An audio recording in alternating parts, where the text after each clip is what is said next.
మన జీవితంలో ఒక్కసారైనా సరే దర్శించుకోవాల్సిన పుణ్యక్షేత్రం, ఒక దివ్యక్షేత్రం ఎక్కడైనా ఉంది అంటే అది తమిళనాడు రాష్ట్రంలో తిరువన్నామలై దేవాలయం అని చెప్పాలి.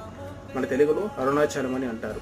నిజంగా ఎవరైనా సరే ఎలాంటి కష్టాల్లో ఉన్నా సరే, జాబ్ లేకుండా బాధపడుతున్నా, లేకుంటే పెళ్లి విషయంలో కానీ ఆలస్యం అవుతున్నా, లేకుంటే సంతానం విషయంలో ఆలస్యం అవుతున్నా, లేకుంటే కష్టాల్లో చాలా ఇరుక్కుపోయినా, మానసిక స్థితి లేకున్నా, మనశ్శాంతి లేకున్నా, ఎవరు ఎలాంటి బాధలో ఉన్నా సరే కార్తీక మాసంలో పౌర్ణమి రోజున శ్రీ మహాశివుని దర్శనం చేసుకోండి తిరువన్నామలైలో. ఎవరైనా సరే ఈ పౌర్ణమికి వచ్చి ఎవరైతే గిరి ప్రదక్షిణ చేస్తారో, 14 కిలోమీటర్ల చెప్పులు లేకుండా గిరి ప్రదక్షిణ చేస్తారో ఖచ్చితంగా మీ కష్టాల నుంచి మీరు విముక్తి పొందుతారు. అలాగే మీరు అనుకున్నట్లు ఖచ్చితంగా జరుగుతుంది. ఇది నిజం, ఇదే వాస్తవం. నిజంగా మనస్ఫూర్తిగా నేను చెప్తున్నాను. ఖచ్చితంగా ప్రతి ఒక్కరూ రండి.